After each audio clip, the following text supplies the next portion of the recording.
I never thought it would end like this. I'm sitting in the back of a taxi, my fingers tracing the edge of my phone, feeling the weight of the messages that I shouldn't have read. But I did. And now I'm trying to calm the storm that's raging in my chest as the cab moves through the dark streets toward my house. It's almost midnight, and I should be looking forward to the comfort of my own bed, my wife Alice asleep beside me.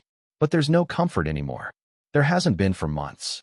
My day had been long, one of those 12-hour marathons at the office, followed by a stop at the bar to unwind. The usual routine.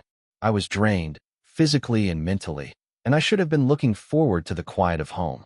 But as I sat in the cab, the thought of it made me uneasy. Alice and I had been drifting for a long time, and I knew it, but I didn't want to admit it. There was a time when our house was filled with life, with laughter and love, but now it felt more like two adjoining rooms. We barely spoke unless it was about the day-to-day. No warmth, no connection. As the cab neared our home, the glow of the streetlights flickered through the windows. I was about to put my phone away when I noticed Alice's phone screen lighting up from the seat beside me. For a moment, I thought it was a mistake. Maybe it was a message from a friend, something harmless. But then, I saw the name on the screen. My heart skipped. The message read, "We agreed yesterday. We're meeting tomorrow at 9 o'clock. You know where." I froze.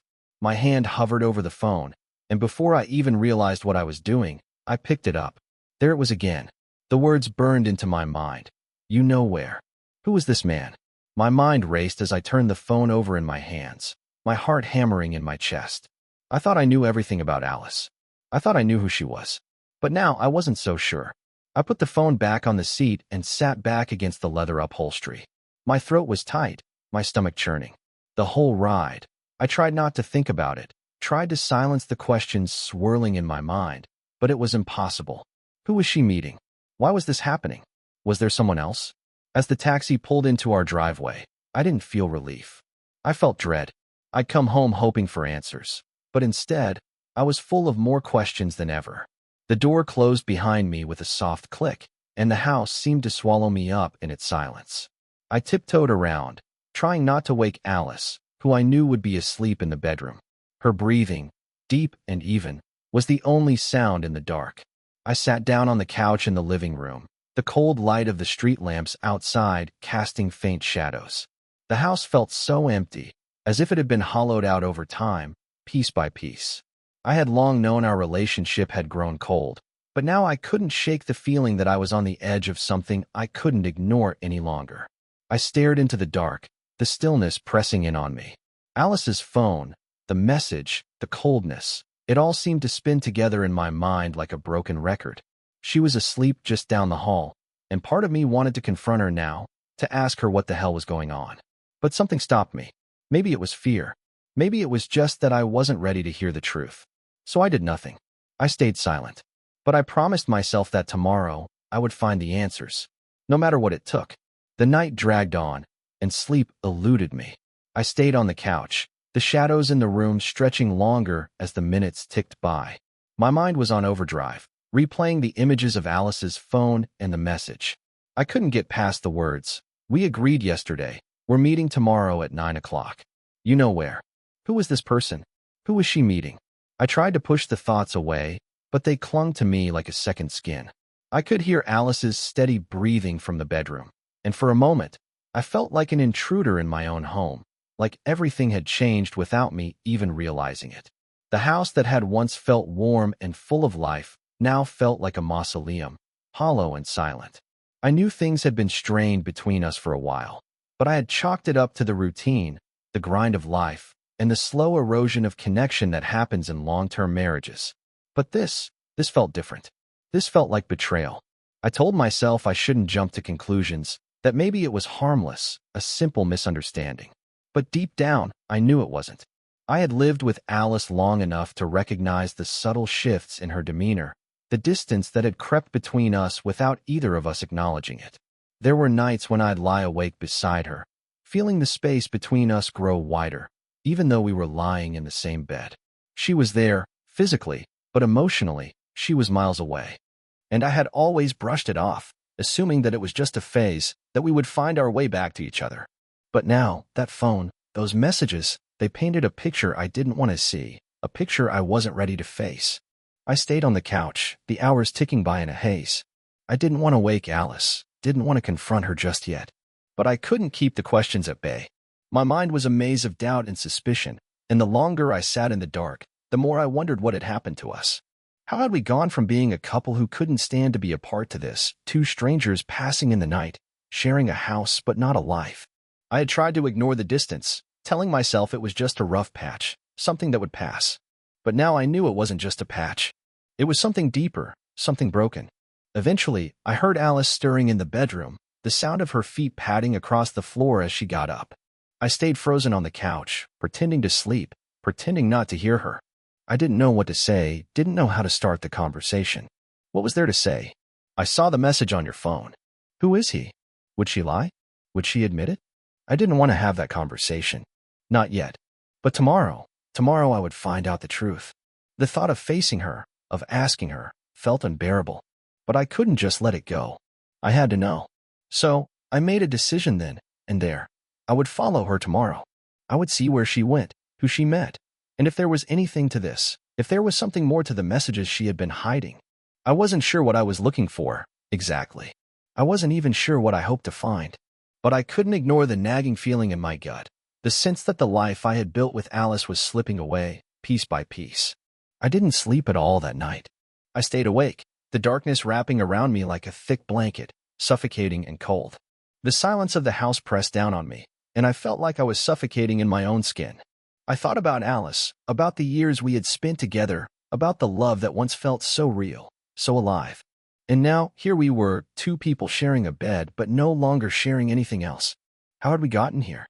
How had we let it all slip away without even noticing? Tomorrow, I would have answers.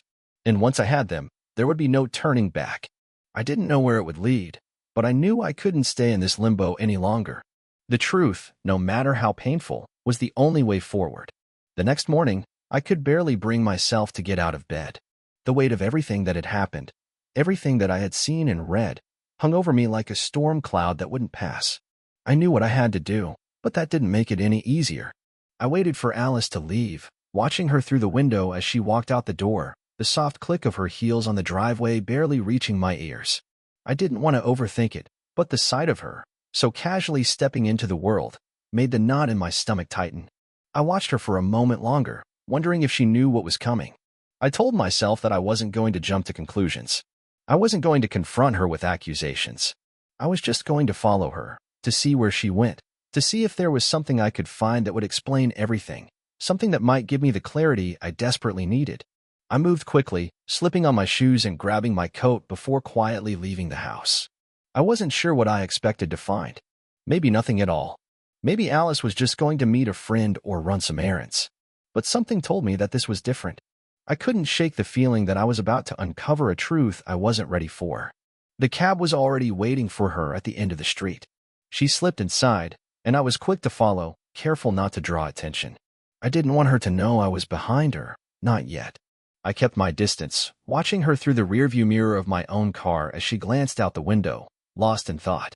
The taxi sped off, and I followed closely behind, my heart beating faster with every passing second. We drove through the city, weaving through traffic, and I found myself holding my breath.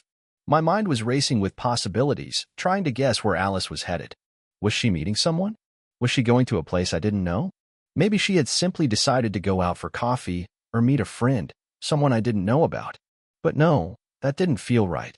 The messages on her phone, the words, those weren't the words of someone just meeting a friend. This was something else. This was a secret, and I was determined to uncover it. The taxi stopped in front of a cafe, a small, cozy place that I'd never seen Alice visit before. She got out, and I waited a few moments, trying to compose myself. I didn't want to seem like a nervous wreck, but I could feel the anxiety building in my chest. I had to know. I had to see who she was meeting. I parked a little farther down the street, out of view, and walked back toward the cafe, doing my best to remain unnoticed. As I approached the window, I saw Alice sitting at a table, her hands wrapped around a cup of coffee, talking animatedly with someone. It didn't take long for me to spot him, Tim. I knew exactly who he was. Alice's childhood friend. I had heard her talk about him a few times over the years, always with a certain fondness, but I never thought much of it. He was just a guy from her past, someone she used to know. But seeing them now, sitting so comfortably together, laughing and talking as if there had never been any distance between them, made my stomach churn. I couldn't shake the feeling that I was watching something that I wasn't supposed to see. The way they looked at each other, the easy camaraderie, the way they seemed so connected, it was all too much. It was as if they had picked up right where they had left off, as if there had never been a gap, never been the years and years that had passed since they had last seen each other. I stood there for what felt like an eternity, trying to process everything that I was seeing. Part of me wanted to turn around and walk away, to erase this moment from my mind, to pretend that I hadn't seen anything. But I couldn't. I had to know. I had to understand what was going on, why Alice seemed so at ease with him, so comfortable, so, dare I say it, happy. I watched them for a while longer, noticing the way Tim would reach out to touch her arm lightly, the way Alice's face would light up when he said something funny. It was like they had their own world, their own language, and I was a complete outsider. Finally, after what felt like an eternity, Alice stood up, and I followed her discreetly from a distance. She said goodbye to Tim, a smile lingering on her lips, and left the cafe. I stayed far enough behind so she wouldn't notice me, but close enough that I could still track her. She hailed a taxi, and without hesitation, I got into mine and followed her back toward home, my heart heavy with everything I had just witnessed. What had I expected to find? I wasn't sure. But what I had found was undeniable. Alice and Tim were more than friends. It was clear now. It had always been clear, I suppose. I just hadn't wanted to see it. When Alice got out of the cab and headed back to the house, I stayed in my car, my hands gripping the steering wheel. I wasn't ready to confront her. Not yet. I needed to process everything. I needed to understand why I had let this happen. But as I watched her disappear into the house, I knew one thing for sure. Nothing would ever be the same again. I waited until Alice returned from her trip to the cafe, the tightness in my chest only growing with each passing minute. The silence in the house felt like it was pressing in on me, suffocating me from all sides. When she walked through the door, I didn't speak immediately. I couldn't. My mind was still reeling from what I had seen, from the intimacy between her and Tim, and yet, I knew that this moment had to happen. I had to know the truth. There was no avoiding it anymore. I watched her as she set her bag down, the sound of it hitting the floor filling the empty space between us. For a moment, I thought she might say something first, as if she knew, as if she had already seen it in my eyes, but she didn't. She just stood there, waiting for me to make the first move. I could see the tension in her face, the tightness in her jaw, as if she, too, was bracing for what was coming. I took a deep breath, gathering the courage to speak. The words felt heavy on my tongue, as if they were dragging me down. "I saw you today," I said, my voice a little rougher than I intended. Alice didn't flinch. She didn't act surprised. She just stood there, looking at me, her expression unreadable. There was something almost serene about the way she held herself, as though she had already made her peace with everything. "I saw you with Tim," I added, the words hanging in the air between us like an accusation. It was the only way I could say it. There was no point in sugarcoating it, no point in pretending I hadn't seen the way they had looked at each other, the way they had spoken, so easily, so comfortably, as if the years between them hadn't mattered at all. For a long moment, Alice didn't say anything. She just looked at me, her eyes soft and distant, and I wondered if she was processing what I had said, or if she had been expecting this confrontation all along. Finally, she sighed, a long, weary breath, and took a step toward me. "I've been waiting for you to find out," she said, her voice calm, almost detached, as if she had already resigned herself to this conversation. "I never meant for you to find out this way," she continued, her gaze shifting to the floor for a brief moment before meeting mine again. "But you deserve to know the truth." She paused, then spoke again, her words simple, matter-of-fact. "I betrayed you." There it was. The truth I had been avoiding. I felt the weight of it crash down on me, but I didn't react. I couldn't. I had been bracing for something like this, but hearing it from her lips, hearing her admit it, made it real in a way nothing else could. The shock of it left me frozen, unable to speak, unable to process the emotions swirling inside me. I had always thought of Alice as the one person who would never hurt me, the one person who understood me better than anyone else. But now, as I stood there, staring at her, I realized just how much I had been fooling myself. She continued, her voice steady but laced with an emotion I couldn't quite place. "Tim and I have been in touch for years, ever since we lost touch in our 20s. We reconnected a while back, and it started out innocent. But it didn't stay that way." Her eyes met mine again, and there was no anger in them, no shame, just a quiet acceptance of what had happened. I didn't want to be this person. I didn't want to hurt you. But somewhere along the way, I stopped feeling like your wife. I stopped feeling like you even wanted me. We became strangers, Mark, living in the same house but barely speaking to each other. I wasn't sure how much longer I could keep pretending everything was fine when it wasn't. I listened to her, the words cutting deeper than I ever thought possible. I had known, on some level, that things were off. I had felt the distance growing between us, but hearing her say it so plainly, without hesitation, left me reeling. And Tim, I managed to ask, my voice low, is this what it was all about? Him. I was trying to make sense of it, trying to understand how this had happened, how we had ended up here. Alice didn't flinch at my question. It wasn't just him, she replied. It wasn't just about Tim. It was about me. I had lost myself in this marriage, Mark. I didn't know who I was anymore. And when he came back into my life, it was like I finally remembered who I used to be. I felt alive again, and I wasn't ready to give that up. Her words hit me like a punch to the gut, and I stumbled backward, overwhelmed by the weight of her confession. This wasn't just about infidelity. This was about a loss of self, a loss of connection, a breakdown of everything we had once shared. For a long time, I couldn't say anything. What was there to say? My mind was a whirlwind of confusion, pain, and disbelief. I had thought our marriage was just going through a rough patch, that we could fix it, that we could find our way back to each other. But it wasn't just a rough patch. This was something deeper. This was the end of something, and I wasn't sure if I could repair it, or if I even wanted to anymore. The trust, the love, everything had been broken. The silence between us stretched on, and I felt the enormity of it all sinking in. Alice's eyes softened, and for the first time in what felt like forever, she reached out to me, her hand tentative, as if she wasn't sure if I would pull away. But I didn't. I didn't know what to do, but I didn't pull away. Instead, I stood there, the weight of her betrayal pressing on my chest, my mind a tangled mess of emotions. I wasn't ready to forgive her, and I wasn't ready to forget, but I knew one thing for sure. Everything had changed. There would be no going back. The days that followed that conversation with Alice felt like I was living in a fog, a haze of confusion and raw emotion.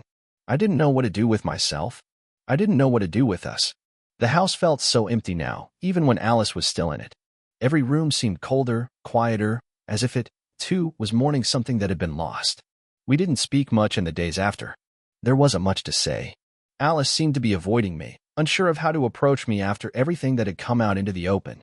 She knew the damage had been done. We both did. The trust, once so solid between us, had been shattered beyond repair, and nothing could fix it. I kept thinking about the empty bed I slept in. There was a time when that bed had been a place of warmth, a place where we shared everything, laughed, and even cried together. But now it was just a space I lay in alone, the darkness surrounding me feeling so much heavier than before.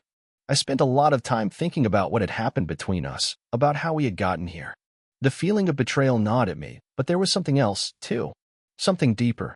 I had been unhappy long before I ever found out about Alice and Tim.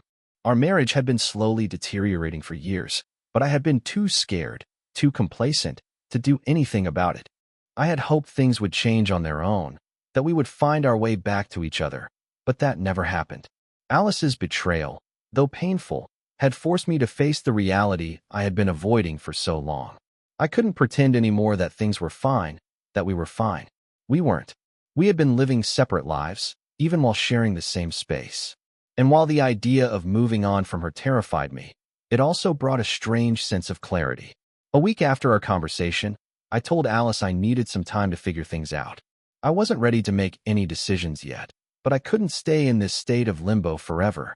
I had to come to terms with what had happened and figure out what the next step would be for me, for us. Alice agreed, though there was a sadness in her eyes that told me she already knew what was coming. She was ready for this, even if I wasn't. There were no more tears, no more apologies. We had both said everything there was to say. Now, we just had to decide how to move forward. In the weeks that followed, I began to rebuild. Slowly, I threw myself into work, into projects that I had neglected for far too long. The long hours at the office that used to drain me suddenly felt like a relief. They distracted me, gave me something to focus on other than the gaping hole in my personal life. I reached out to old friends, reconnected with people I had lost touch with over the years. I started doing the things I used to love, the things that made me feel like myself again. It wasn't easy, not at first. There were days when I would sit in the park, staring at the trees, the weight of my own loneliness pressing on me, and I would wonder if I was making the right choice. But there were other days, too, when I felt a sense of peace. When I realized that, maybe, just maybe, I could build something new. Not just for me, but for my future. I wasn't ready to move on from the life I had with Alice, but I also wasn't willing to stay stuck in a relationship that was already dead. One afternoon, I found myself walking through the park alone. It was a crisp, clear day, and for the first time in a long while, I felt a flicker of hope. It wasn't about Alice or the marriage anymore. It was about me. About finding who I was again, outside of the roles I had played for so many years. Husband, architect, someone's partner. I sat on a bench, watching the people walk by, the children laughing as they played, and I realized how much I had been holding on to the past. How much I had been clinging to something that no longer existed. And then I thought about the future. The one I hadn't allowed myself to imagine before. It was frightening, yes. The uncertainty of it all was overwhelming. But there was freedom in it, too. I wasn't a victim of the situation anymore. I didn't want to be. I wasn't going to wallow in the pain, in the memories of what had been. It was time to let go, to move forward, no matter how uncertain the road ahead seemed.